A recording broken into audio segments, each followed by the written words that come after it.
doon wax lan nga ñuy wax.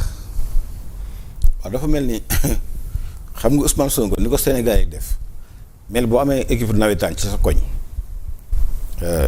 nga nekk entraîneur bi dina am joueur boo xam ne day wër fu nekk entraîneur bi daf ma contre équipe dañ may xeex président bi daf may xeex wax xam nga ne da nga ko dugal rek mas day ñëw nga dugal ko. xool nu mu mënee. boo ko dugalee xam nga gars yi dëpp ko si bu dee ab latéral.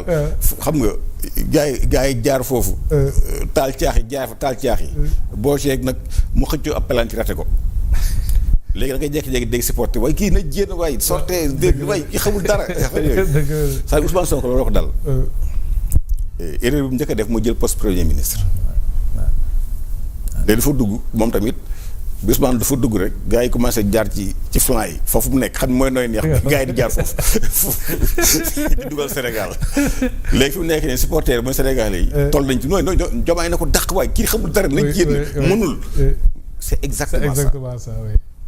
c'est-à-dire que boo jëruloo boo sëñ Cheikh ne na boo nit boo ko yenee lu mu àttanul day daanu ak moom parce que nit ñi dañuy jaawale leadership ak management. oui quand même. ça n'a rien à voir. leadership mën nañ ko juddoo wala li nga ay xale yi ba nga xool sax xam ni naturellement kii mooy leader bi. ay management lañ koy jàng. ensuite day ànd ak un parcours un vécu professionnel bu wóor xoolal CV wu Boun Abdallah Dionne nga xool CV wu Ousmane Sonko. quand même. xool bu Amadou Ba nga xool bu Ousmane Sonko. y a pas photo.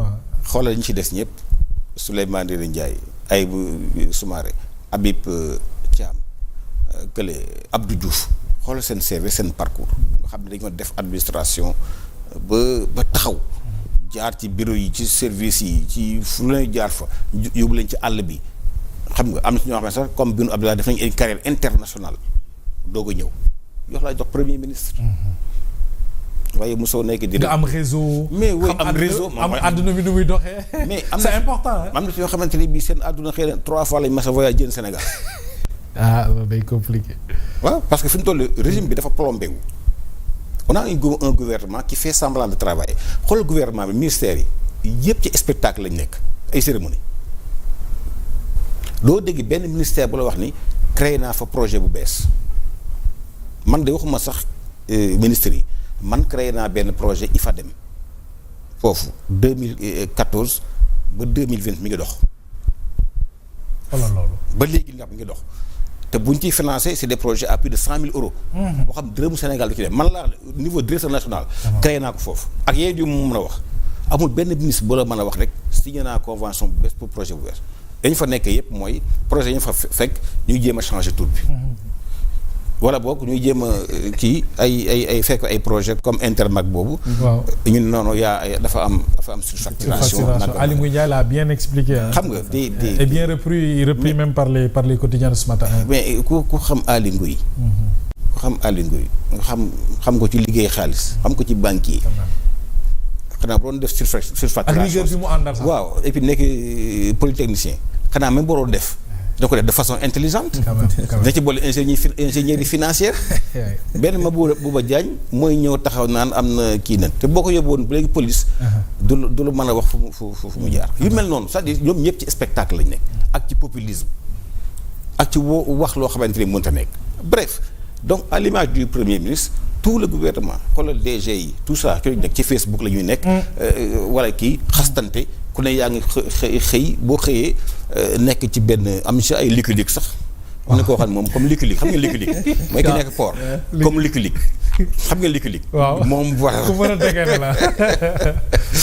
yooyu nekk. quand même est-ce que port bi nga dox seen yoon nekk ci. donc CDC bu xëyee maa ngi ci Serigne Mboup. mais avec ça comment voulez-vous que réew mi dox c'est-à-dire on donne l'impression de travailler.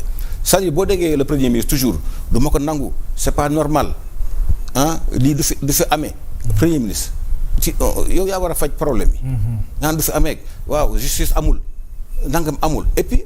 comme pour dire kuy jooy du ndax kuy jooy. mais bien sûr.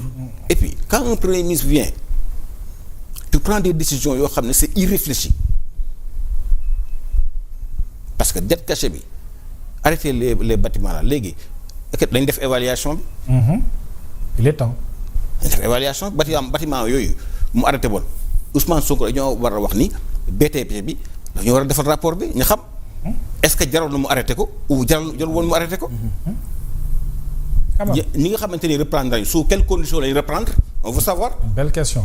Oui. On veut savoir sous quelles parce que ñun aussi dañuy informé wu ah oui. on veut savoir Ousmane Sonko ñi reprendre bâtiment bi yëpp laa wax ni ñu ngi ko autorisé waat sous quelles conditions lañ ko reprendre parce que on sait des choses hein.